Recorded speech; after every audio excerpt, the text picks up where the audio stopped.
Free computer courses like MS Office, Tally Prime, BCC, DOA, DMO, DCA, DEO, DTP, HDC and PGDCA computer courses IT related programming, C program, C++, Java, Python, full stack courses non-coding related graphic designing, web designing, digital marketing, UI UX designs, audio video editing and animation courses ஆன்லைனில் ஃப்ரீயாகவே conduct பண்ணுறோம். இந்த கோர்ஸ்க்கான details எல்லாமும் and இதுக்கான certifications எப்படி வாங்கணுன்ற டீட்டெயிலை டிஸ்கிரிப்ஷனில் ஒவ்வொரு கோர்ஸஸ்க்கு தனி லிங்காக கொடுத்துருக்கேன். வாட்ச் பண்ணிவிட்டு உங்களுக்கான ரைட் கோர்ஸஸை சூஸ் பண்ணுங்கள். Hi everyone, this is Madhu from MADTEC skill development. ISO 9001-2015 certified institution with registered by government of India. இந்த சர்டிஃபிகேஷன்ஸை எம்ப்ளாய்மெண்ட்டில் பதிவு பண்ண முடியும். கவர்மெண்ட் அண்ட் ப்ரைவேட் ஜாப்க்கு வேலிடான சர்டிஃபிகேட்டாக ப்ரொவைட் பண்ணிகிட்ருக்கோம். இந்த கிளாஸில் மெனுஸை பற்றி பார்க்க போகிறோம். டாப்பில் file, edit, layout, type, element இதெல்லாம் இருக்குல்ல, இதெல்லாம் தான் ஒரு மெனு. இந்த மெனுவில் ஃபஸ்ட்டு நம்ம பார்க்க போகிறது ஃபைலில் ஆல்ரெடி கிளாஸஸில் நம்ம நியூ அப்படின்றத பார்த்துருப்போம். ஒரு டாக்குமெண்ட்டை ஓப்பன் பண்ணுறதுக்கு மட்டும்தான் இந்த நியூ அப்படின்றத க்ரியேட் ஆகும். ஸோ ஒரு டாக்குமெண்ட்டை ஓப்பன் பண்ணிட்டோம் அப்படின்னு சொன்னால் அடுத்து ஃபைலே ஓப்பன் அப்படின்னு இருக்குது. ஓப்பன் அப்படிங்கிறது ஆக்சுவலாக இப்போ ஒரு ஃபைலை நம்ம ஓப்பன் பண்ணியிருக்கோம். அந்த ஃபைல் நேம் வந்து அன்டைட்டில் 17 அப்படின்னு ஷோ பண்ணுது. நான் ஓப்பனில் போயிட்டு வேறு ஒரு ஃபைலை எடுத்துக்கிறேன். டெஸ்க்டாப்லேயே வேறு ஒரு ஃபைலை ஓப்பன் பண்ணுறேன். ஸோ வேறு ஃபைல் ஓப்பன் பண்ணால் அந்த ஃபைலில் என்ன க்ரியேட் பண்ணியிருக்குமோ அதுதான் ஷோ பண்ணும். ஸோ இதுக்காக நம்ம மினிமைஸ் பண்ணிவிட்டு அந்த ஃபைல் டெஸ்க்டாப்பில் இருக்கா இல்லை வேறு ஏதாவது லொக்கேஷனில் இருக்குன்னா அந்த ஏரியாவுக்கு தான் போகணுன்னு இல்லை, ஃபைல்லே ஓப்பன் அப்படின்னு சொல்லிவிட்டு ஆல்ரெடி சேவ் பண்ணதை கொண்டு வர முடியும். நெக்ஸ்ட்டு ரீசெண்டாக நம்ம என்னென்னலாம் சேவ் பண்ணுவோம் அந்த ஃபைலில் ரீசன்ட் பப்ளிகேஷனில் ரீசெண்டாக நம்ம சேவ் பண்ண லிஸ்ட்டை மட்டும் இங்கே ஷோ பண்ணும். எனக்கு இந்த பேஜ் மேக்கரில் நான் இப்போ ஓப்பன் பண்ணியிருக்கக்கூடிய இந்த டாக்குமெண்ட்டை மட்டும்தான் நான் க்ளோஸ் பண்ணணும். அப்படி க்ளோஸ் பண்ணால் ஃபைலில் போய்ட்டு க்ளோஸ் அப்படின்றத கொடுத்தா போதும். அந்த எக்ஸாக்ட் ஃபைல் மட்டும் அது மட்டும்தான் க்ளோஸ் ஆகும். ஓவரால் பேஜ் மேக்கரே க்ளோஸ் ஆகாது. மறுபடியும் நான் எடுக்கிறேன், Ctrl+N கொடுத்து ஏதோ ஒரு எம்டி பேஜஸ். அடுத்தது ஃபைலில் சேவ் அண்ட் சேவ் ஆஸ் அப்படின்ட்டு ஒன்று இருக்குது. நம்ம எந்த ஒர்க் பண்ணாலும் அதை ஃபைனலாக சேவ் தான் பண்ணணும். ஃபார் எக்ஸாம்பிள் நான் இங்கே ஏதாச்சும் ஒரு ஆப்ஜெக்டை க்ரியேட் பண்ண மாதிரி போட்டுக்கிறேன். கூடவே நான் என்ன பண்ணுறேன், ஒரு ஃபைலில் ப்ளேஸ் பண்ணுறேன். ப்ளேஸ் அப்படின்னு சொல்லிட்டு ஏதாச்சும் ஒரு இமேஜஸை உள்ளே ப்ளேஸும் பண்ணிக்கிறேன்.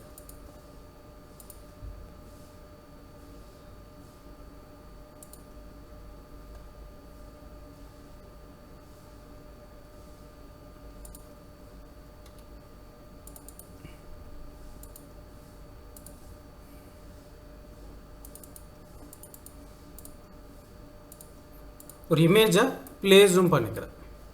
சரி, இப்போ இந்த ஃபைலை ஒர்க்கெலாம் முடித்ததுக்கப்புறமா சேவ் பண்ணணும். Ctrl+S கொடுத்தாலும் ஓகே தான். Ctrl+S அப்படின்னாலும் ஷார்ட்கட் கீ. இதை கொடுத்தாலும் சேவ்க்கான பாப்பப் பாக்ஸ் ஓப்பன் ஆகும். அப்படி இல்லைன்னா ஃபைலில் போய்ட்டு ஃபைலில் சேவ் அப்படிங்கிறத கொடுத்தாலும் சரி, இதுக்கும் அது சேம் பாப்பப் பாக்ஸ் வரும். இந்த பாப்பப் பாக்ஸில் லொக்கேஷன் நான் டெஸ்க்டாப் அப்படின்றத சூஸ் பண்ணிக்கிறேன். ஃபைல் நேம் இதுக்கு ஒரு நேமை கொடுத்துக்கிறேன், மேட் அப்படின்னு சொல்லி கொடுத்துறேன். கொடுத்து சேவ் ஆஸ் டைப் வந்து பப்ளிகேஷன் அப்படின்னு சொல்லி கொடுத்துறேன், சேவ் கொடுத்துறேன். இப்போ இந்த ஃபைலுடைய நேமும் பாருங்கள் சேவ் பண்ண நேமில் சேஞ்சஸ் ஆகிட்டு இருக்கும். சரி, இந்த பேஜ் மேக்கருடைய ஃபார்மட் .pmdன்னு சொல்லுவோம், பேஜ் மேக்கர் டாக்குமெண்ட் அப்படின்னு சொல்லுவோம். ஸோ இதை க்ளோஸ் பண்ணிடுறேன். க்ளோஸ் பண்ணிவிட்டு மறுபடியும் ஓப்பன் அப்படிங்கிறது Ctrl+O கொடுத்து நான் எந்த லொக்கேஷனில் சேவ் பண்ணணும் அந்த ஃபைலை மறுபடியும் ஓப்பன் பண்ணிக்கலாம். சரி, நான் ஓப்பன் பண்ணிட்டேன். நெக்ஸ்ட் டைம் வந்து நான் டாக்குமெண்ட்டில் வேறு ஏதாவது ஆட் பண்ணுறேன்னா ஆட் பண்ணி முடித்ததுக்கப்புறமா இப்போ நான் சேவ் கொடுக்குறேன். Ctrl+S கொடுத்தாலோ இல்லை ஃபைலில் போய் சேவ் அப்படின்னு கொடுத்தாலும் இந்த தடவை பாப்பப் பாக்ஸ் வராது. சேவ்க்கு ஃபஸ்ட் டைம் மட்டும்தான் பாப்பப் பாக்ஸ் வரும். அதில் என்ன ஃபார்மட் என்ன நேம் சொல்லிட்டா அது சேவ் ஆகிடும். நெக்ஸ்ட் டைம் அந்த ஃபைலை ஓப்பன் பண்ணி நம்மளுடைய ஒர்க் என்னமோ அந்த ஒர்க்கை பண்ணிவிட்டு கண்ட்ரோல் எஸ் கொடுத்தா அந்த ஃபைல்லே போயிட்டு மறுபடியும் ஸ்டோர் ஆகிடும். பட் நான் இந்த தடவை சேவ் பண்ண பொறுத்து வேறு ஃபார்மேட்டில் சேவ் பண்ண போகிறேன். ஃபைலில் போய்ட்டு சேவ் ஆஸ் அப்படின்ட்டு ஒன்று இருக்குது. சேவ் ஆஸ் உடைய ஷார்ட்கட் Shift+S அப்படின்னு கொடுத்தாலும் சேவ் ஆஸ் உடைய பாப்அப் பாக்ஸ் ஓப்பன் ஆகும். இந்த சேவ் ஆஸ் உடைய பாப்அப் பாக்ஸில் ஃபைல் நேம் அதே நேமாக கொடுத்துக்கிறேன். பட் சேவ் ஆஸ் டைப் வந்து பப்ளிகேஷன் கொடுக்காம இதில் டெம்ப்ளேட் அப்படின்னு சொல்லி கொடுக்குறேன். ரெண்டுத்துக்கே என்ன டிஃப்ரென்ஸ்? டெம்ப்ளேட் அப்படிங்கிறது நம்ம ஸ்டார்டிங்கில் ஃப்ரெஷ்ஷாக ஓப்பன் பண்ணும்போது ஒரு டெம்ப்ளேட்டுக்கான பாக்ஸஸ் இருந்தது. ப்ரீவியஸாக அதில் ஒர்க் பண்ண ஃபைல்ஸ் இருக்கோ அதை எடுத்து எடிட் பண்ணலான்ட்டு அந்த லொக்கேஷனில் ஸ்டோர் பண்ணுறதுக்கு மட்டும்தான் இந்த ஃபார்மட் டெம்ப்ளேட்டடாக நமக்கு கொடுத்துருக்காங்க. பேஜ் மேக்கர்லேயே இப்போ இது ஸ்டோர் ஆகும். ஃபைலில் அடுத்தது ரிவர்ட் அப்படின்ட்டு ஒன்று இருக்குது. நான் லாஸ்ட் கிளாஸ் அப்போது இந்த பிக்சர்ஸ் எல்லாம் நான் ஸ்டோர் பண்ணிட்டேன். இப்போ கரண்ட்டாக நான் வேறு ஏதாவது ஆட்லாம் பண்ணுறேன்.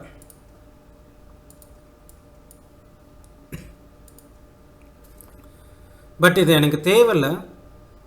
ஸோ ஃபைலில் போய்ட்டு ரிவர்ட் அப்படின்னு கொடுக்குறேன்.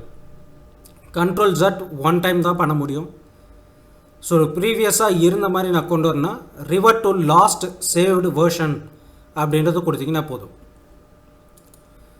ஃபைலில் அடுத்தது பிளேஸ் எதுக்குன்னு நமக்கு தெரியும். அக்யூர் அப்படின்ட்டு ஒன்று இருக்குது. அக்யூர் இமேஜ் அப்படின்ட்டு ஒன்று இருக்குல்ல, இதை கொடுத்தோம் அப்படின்னா சேவ் பண்ணுற ஃபார்மேட் மேலே நம்ம சேவ் பண்ணது ஃபஸ்ட்டு ஒரு பப்ளிகேஷனாகவோ இல்லை டெம்ப்ளேட்டடாகவோ இல்லை இன்னொரு ஃபார்மேட்டில் நம்ம பார்த்தோம்ல அந்த 3 ஃபார்மேட்டில் மட்டும் தான் சேவ் பண்ண முடியும். பட் எனக்கு இது லார்ஜ் ஃபைல் டிஃப்ன்ற ஒரு ஃபார்மேட்டில் சேவ் பண்ணணும் அப்படின்னா அக்யூரில் போய்ட்டு அக்யூர் இமேஜஸில் டிஃப் அப்படிங்கிறத கொடுத்துட்டு இங்கே பாருங்கள் சேவ் ஆஸ் டைப்பு சேவ் அப்படின்னு தான் இருக்கும். ஃபைலுடைய நேம் எதனா கொடுத்துட்டு எந்த லொக்கேஷனில் இந்த ரா ஃபைல் இருக்கோ அதே இடத்துல தான் நம்ம சேவும் கொடுக்கணும். ஃபார் எக்ஸாம்பிள் நான் பிக்சரை உள்ளே இன்சர்ட் பண்ணும்போது இந்த லொக்கேஷனில் FFF அப்படின்ற ஃபைலில் இருந்து தான் இந்த ரா ஃபைலில் எடுத்துன்னு வந்திருக்கேன்.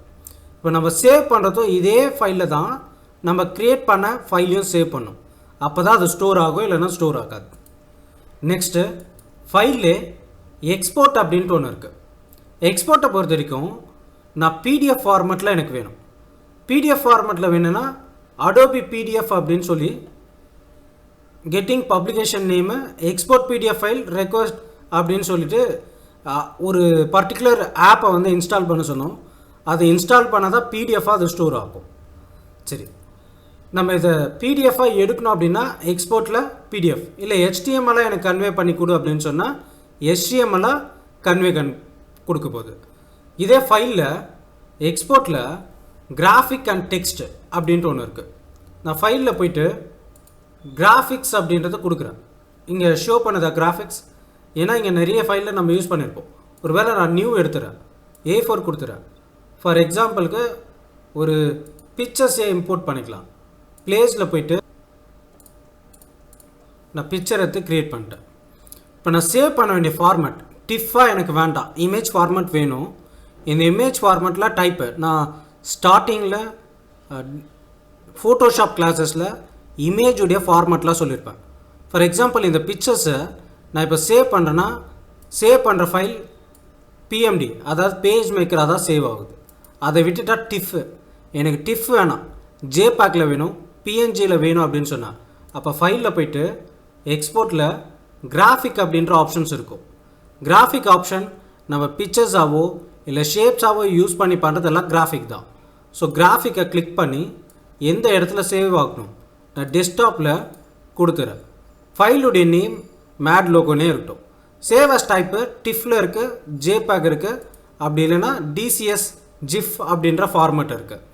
எந்த ஃபார்மேட் வேணும் save as type JPEG format வந்து நான் என்ன கொடுக்குறேன் PNGன்னு கொடுத்துக்கிறேன். கலர் வந்து RGBலே இருக்கட்டும், அதை மாற்றாதீங்க. இப்போ சேவ் கொடுக்குறேன் அப்படின்னு சொன்னேன். இது PDF ஃபைலாக இல்லாமல், சாரி பேஜ் மேக்கர் ஃபைலாக இல்லாமல் ஒரு இமேஜ் ஃபைலாக அது ஸ்டோர் ஆகும். ஸ்டோர் ஆயிடுச்சு. அது ஃபைல் எக்ஸ்போர்ட் கிராஃபிக். நான் எந்த லொக்கேஷன் FF அப்படின்னு கொடுத்துறேன். ஓப்பன். இந்த இடத்துல தான் மேட் லோகோ அப்படின்னு சொல்லிக்கிறேன். சேவ் கொடுக்குறேன். சேவ் கொடுத்ததுக்கப்புறமா அந்த ஃபோல்டருக்குள்ளே போய் பார்த்தோன்னா நம்ம க்ரியேட் பண்ண அந்த ஃபைல் இமேஜாக இருக்கும். ஸோ டிஃப்ரென்ஸ் புரிஞ்சுக்குங்க. நம்ம பேஜ் மேக்கரை சேவ் பண்ணுறோம் அப்படின்னா இந்த ஃபார்மேட் இதுதான் பேஜ் மேக்கர். பேஜ் மேக்கருடைய சிம்பிள் இப்படி தான் இருக்கும். பட் இதே நான் இமேஜாக எடுக்கிறேன்னா இமேஜ் ஃபார்மேட்டில் ஜேபெக்கா PNG அந்த ஃபார்மேட்டில் வரும். அடுத்து இந்த ஃபைல்லே நான் வெறும் டெக்ஸ்ட்டாக மட்டும் க்ரியேட் பண்ணுறேன். எனக்கு கிராஃபிக் ஃபைலாக வேண்டாம். இப்போ ஃபோட்டோஷாப்லலாம் நம்ம க்ரியேட் பண்ணோன்னா PDF தான் வருமே தவிர, ஃபோட்டோஷாப்லேயே நான் ஏதாவது வந்து ஒரு ஃபஸ்ட்டு பேஜை க்ரியேட் பண்ணுறேன், லெட்டர் ஹெட்டை க்ரியேட் பண்ணுறேன், இந்த மாதிரிலாம் பண்ணிடலாம். பட் வந்து நம்ம எக்ஸ்போர்ட் பண்ணுறது வந்து PDFாக வரும், இமேஜாக வரும். பட் இதே வந்து நமக்கு டெக்ஸ்ட் ஃபைலாகவே வேணும் அப்படின்னு சொன்னால் ஃபோட்டோஷாப்பால் கொடுக்க முடியாது. பட் இதே பேஜ் மேக்கரில் நான் ஒரு டெக்ஸ்ட் டூல் எடுத்து ஜஸ்ட் ஒரு கிளிக் பண்ணிடுறேன். நமக்கு தேவையான டெக்ஸ்ட்டை க்ரியேட் பண்ணிக்கலாம். நான் ஏதோ ஒரு டெக்ஸ்ட்டை க்ரியேட் பண்ணிட்டேன். ஃபைலில் போயிட்டு எக்ஸ்போர்ட்டில் டெக்ஸ்ட் அப்படின்றது கொடுக்குறோம். டெக்ஸ்ட்டை கொடுத்து அதே ஃபோல்டரில் ஃபைலுக்கு ஒரு நேம் கொடுத்துட்றேன், சேவ் அப்படின்னு கொடுத்துறேன். இப்போ அந்த லொக்கேஷனில் போய் பார்க்கலாம். நோட் பேட் ஃபார்மேட்டில் அது ஸ்டோர் ஆகிருக்கும். ஓப்பன் ஆகிறதே அது நோட் பேடில் தான் ஓப்பன் ஆகும். ஸோ டெக்ஸ்ட் ஃபார்மேட்டாக மட்டும் நம்ம எடுக்கணும் அப்படின்னாலும் எடுத்துக்கலாம். ஃபைல்லே அடுத்தது டாக்குமெண்ட் செட்டப். டாக்குமெண்ட் செட்டப்பை ஃபஸ்ட்டு ஓப்பன் பண்ணும்போது A4 சைஸஸில் நான் ஓப்பன் பண்ணியிருக்கேன். பட் இப்போ A3 மாற்றணும் இல்லை வேறு ஷீட்டாக நம்ம மாற்றணும் அப்படின்னு சொன்னால் ஃபைல்லே போயிட்டு டாக்குமெண்ட் செட்டப்பை கிளிக் பண்ணி சைஸஸை வேறையாக சேஞ்ச் பண்ணிக்கிறேன். அண்டு ஓரியன்டேஷன் அப்படின்னு சொல்லிட்டு லேண்ட்ஸ்கேப் இல்லை போர்ட்ரைட்டாக வேணுமானாலும் மாற்றிடலாம். டாக்குமெண்ட் சைஸை ஃபஸ்ட்டு இருக்கும்போது ஃபிக்ஸ் பண்ண மாதிரியே தான் இருக்குமா அப்படின்னா ஸ்டாண்டர்டாக இருக்கணும்னா அப்படியே இருக்கலாம். ஒருவேளை சேஞ்சஸ் பண்ணணும் அப்படின்னா டாக்குமெண்ட் செட்டப் போயிடுங்க. நீங்கள் டாலாக பண்ணதை ஒய்டாக மாற்றணும், இல்லை ஒயிட்டில் இருக்கிறத டால், தட் மீன் போர்ட்ரைட்டாக இருக்கிறது லேண்ட்ஸ்கேப்பாகவும் லேண்ட்ஸ்கேப்பில் இருக்கிறது போர்ட்ரைட்டாகவும் மாற்றணும் அப்படின்னா சேஞ்சஸ் மட்டும் பண்ணிங்கன்னா போதும். அதுக்காக நீங்கள் க்ளோஸ் பண்ணி இன்னொரு முறை போயிட்டு ஃபைலில் போயிட்டு நியூவில் கொடுத்து டால் ஒயிட் அப்படின்ட்டு மாற்றிட்டுலாம் வர தேவையில்லை. ஜஸ்ட் உள்ளே வந்து நம்ம மாற்றணுன்னா டாக்குமெண்ட் செட்டப்பில் போய் மாற்றிக்கலாம். அண்ட் பிரிண்டர் ஸ்டைல்ஸ் அப்படின்னு சொல்லிட்டு டிஃபால்ட்டாக ஸ்டைல்ஸ் இருக்கும். அந்த ஸ்டைல்ஸு அது இல்லாமல் பிரிண்ட் அப்படின்றதே ஒன்று இருக்குது. நம்ம இங்கே க்ரியேட் பண்ணுற இதை பிரிண்ட் பண்ணணும். பிரிண்ட் பண்ணுறதுக்கான ப்ராசஸ் நம்ம ஒவ்வொரு ப்ராஜெக்ட் பண்ணும்போதும் அது எப்படின்றத நான் சொல்லித்தரேன். ஜென்ரலாக பிரிண்ட் பண்ணுறது அப்படின்னா பிரிண்டரை என்ன டைப் ஆஃப் பிரிண்டர் உங்கள் கம்பெனி அந்த பிரிண்டரை முதல்ல சூஸ் பண்ணணும். உங்கள் சிஸ்டமில் என்ன பிரிண்டர் கனெக்ட் ஆகிருக்கோ அதை ஃபஸ்ட்டு சூஸ் பண்ணணும். அடுத்தது இந்த டாக்குமெண்ட்டில் ஒரே ஒரு காப்பீஸ் மட்டும் வந்தால் போதும். என்கிட்ட நிறைய பேஜ் இருக்குது, 1 to 100 பேஜஸும் எல்லாமே ஒரு காப்பி வேணும்னா காப்பி 1, இல்லை எனக்கு எல்லாமே 2 காப்பீஸ் வேணும்னா 2. இதை கொடுத்துட்டு ரேஞ்சஸ் பேஜஸ் வந்து ஷோ பண்ணுது இல்லையா, இந்த பேஜஸை பொறுத்த வரைக்கும் ஆல் பேஜஸ்னால் 1 to 100, ரேஞ்சஸ்னால் 1 to 50 வரைக்கும் வேணும். அப்போ அந்த 50 வரைக்கும் தான் பிரிண்ட் ஆகும். இக்னோர் நான் பிரிண்டிங் செட்டிங்ஸ் அப்படின்ட்டு ஒன்று இருக்குல்ல, எதெல்லாம் பிரிண்டிங் செட்டிங்ஸ் கொடுக்கலனோ அதெல்லாம் பிரிண்ட் ஆக தேவையில்லை. பிரிண்ட் பண்ணும்போதும் 2 பேஜஸ்மே ஃபஸ்ட்டு செகண்டு, இல்லை எனக்கு ஈவன் பேஜஸ் அப்படின்னு சொல்லிட்டுனா ஈவன் நம்பர்ஸை மட்டும் பிரிண்ட் பண்ணும். ஆட் பேஜஸ்னால் ஆட் பேஜஸை மட்டும் பிரிண்ட் பண்ணும். போத் பேஜஸ் அப்படின்னா ஒவ்வொரு பேஜஸாக செலக்ட் பண்ணி பிரிண்ட் ஆகிட்டே வரும். சரி, பிரிண்ட் ஆகும்போதும் நான் உள்ளே க்ரியேட் பண்ணது தான் போர்ட்ரைட். பட் வந்து இந்த இடத்துல லேண்ட்ஸ்கேப்பாக பிரிண்ட் ஆகும். க்ரியேட் பண்ண டாக்குமெண்ட் போர்ட்ரைட், பிரிண்ட் எடுக்க போகிறது லேண்ட்ஸ்கேப். ஸோ அந்த மாதிரி எடுக்கணுன்னாலும் இங்கே கொடுத்துக்கலாம். ப்ரீவியஸாக யாராவது செட்டப் பண்ணி வச்சுருந்தா ரீசெட் அப்படின்றத கொடுத்துட்டு வந்துடுங்க. ஸோ இது ஜென்ரலாக நம்ம பிரிண்ட் எடுக்கிறதுக்கு மட்டும் தெரிஞ்சுக்கிட்டால் போதும். ப்ராஜெக்ட்டுக்குள்ளே போகும்போது எப்படிலாம் பிரிண்ட் எடுக்கணும். ஃபைனலாக ப்ரெஃபரன்ஸ் அப்படின்ட்டு ஒன்று இருக்குது. நான் ஆல்ரெடி ஓப்பன் பண்ண ஒரு ஃபைல் எடுத்துக்கிறேன். இதில் பிளேஸ் போயிட்டு ஒரு இமேஜை ப்ளேஸ் பண்ணுறேன். ப்ளேஸ் பண்ணிட்டுனா இப்போ ஃபைலில் போய்ட்டு ப்ரிஃபரன்ஸ் அப்படின்ட்டு ஒன்று இருக்குது, அதை கொடுக்குறேன். ஜென்ரலில் கொடுத்துக்கிறேன். இந்த ப்ரிஃபரன்ஸில் எனக்கு ஸ்கேல் அப்படின்னு சொல்லி இங்கே இருக்குல்ல, இந்த ஏரியாவை மில்லிமீட்டரில் தான் ஷோ பண்ணிட்டு இருக்கு. எனக்கு வந்து இன்ச்சஸில் வேணும் அப்படின்னா இன்ச்சஸில் போட்டுக்கலாம், இல்லை இன்ச்சஸ் உடைய டெசிமல் வேணால் டெசிமல். அதே வெர்டிக்கல் ரூலர்லேயே எனக்கு இன்ச்சஸில் வேணும். இதை சொல்லிவிட்டு பிக்சர்ஸ் லே அவுட் வந்து லைன்ஸ் இருக்குல்ல, ஒரு லைனுக்கும் இன்னொரு லைனும் எப்படி இருக்கணும், டைட்டாக இருக்கணுமா லூஸாக இருக்கணுமா, ஸோ அதையும் நம்மளால் சேஞ்ச் பண்ண முடியும். பட் நான் இன்ச்சஸ் மட்டும் கொடுத்துறேன். கிராஃபிக்கில் ஒன்ஸ் நான் இதுக்குள்ளே மெஷர் பண்ணுறது எல்லாமே இன்ச்சஸில் வேணும். செகண்ட், கிராஃபிக்ஸ் எப்போவுமே ஹை ரெசல்யூஷனில் வேணும். இதை சொல்லிவிட்டு ஓகே மட்டும் நம்ம கொடுக்குறோம் அப்படின்னா, எப்போ நம்ம இமேஜஸ் ஃபஸ்ட் டைம் பார்க்கும்போது கொஞ்சம் பிளராக இருந்திருக்கும், இப்போ கொஞ்சம் கிளாரிட்டி இருக்கும். நான் நெக்ஸ்ட்டு வேறு ஏதாவது ப்ராசஸ் பண்ணுறனாலும் அந்த ப்ரிஃபரன்ஸில் தான் இந்த டாக்குமெண்ட்டுடைய செட்டிங்ஸ் எல்லாம் சேஞ்ச் ஆகிருக்கும். ப்ரிஃபரன்ஸ் அப்படிங்கிறது நம்மளுடைய general option. Measurement, layout, graphics, control பேலட்டி அப்படின்ட்டு ஒன்று வச்சுட்டு இருக்குல்ல, அந்த கண்ட்ரோல் பேலட்டியில் இன்ச்சஸாக ஷோ பண்ணணுமா மில்லிமீட்டராக ஷோ பண்ணணுமா. நான் இங்கே கண்ட்ரோல் பேலட்டியில் விண்டோவில் போய்ட்டு அந்த கண்ட்ரோல் எடுத்துடுறேன். ஸோ இப்போ இதில் இன்ச்சஸ் அப்படிங்கிறது தான் மென்ஷன் ஆகும்.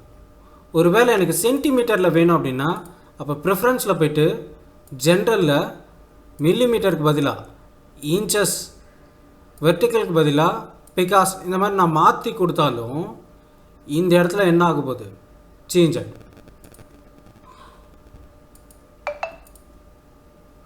ஓகே, ஸோ ஃபைலில் ப்ரிஃபரன்ஸு இந்த ஜென்ரல் ப்ரப்போஸ் இதுக்கெல்லாம் யூஸஸ் பண்ணலாம்.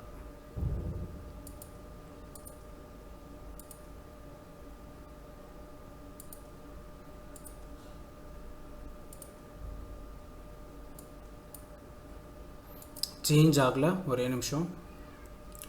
ப்ரிஃபரன்ஸ் ஜென்ரலில் போகிறோம். கண்ட்ரோல் பேலட்டி மெஷர்மெண்ட்டை இன்ச்சஸ்ன்றது மில்லிமீட்டர், வெர்டிக்கலும் மில்லிமீட்டராக மாற்றிடும். கண்ட்ரோல் பேலட்டிலையும் நமக்கு தேவை அப்படின்னா மில்லிமீட்டரில் எஸ் மில்லிமீட்டர், இதை வந்து மில்லிமீட்டர் அப்படின்னு சொல்லி ஓகே பண்ணிவிடு. ஸோ சேஞ்சஸ் ஆகிடும். ஸோ ஃபைல் டேப்பை பொறுத்த வரைக்கும் ஒரு டாக்குமெண்ட்டை சேவ் பண்ணுறது, ஓப்பன் பண்ணுறது, க்ளோஸ் பண்ணுறது, ஒரு பிக்சரை ப்ளேஸ் பண்ணுறதுக்கும் எக்ஸ்போர்ட் பண்ணுறதுக்கு மட்டும்தான் யூசஸ். இதில் அடிஷ்னலாக லிங்க் மேனேஜர் அப்படின்ட்டு ஒன்று இருக்குது. லிங்க் மேனேஜர் அப்படின்னா இந்த இடத்துல ஒரு பிக்சர்ஸை நம்ம உள்ளே கொண்டு வந்துருக்குல்ல, இந்த பிக்சருடைய சோர்ஸ் ஃபைல் இந்த லொக்கேஷனில் இருக்குது. இந்த லொக்கேஷனில் இருக்கிற ஃபைலை டைரெக்டாக பேஜ்மேக்கர் அப்படின்ற சாஃப்ட்வேருக்குள்ளே ஸ்டோர் ஆகலை, அங்கே இருக்கிறதுனால தான் இங்கே ஷோ பண்ணுது. ஒருவேளை அந்த இடத்துல டெலீட் பண்ணிட்டோம் அப்படின்னா இங்கேயும் டெலீட் ஆகிடும்.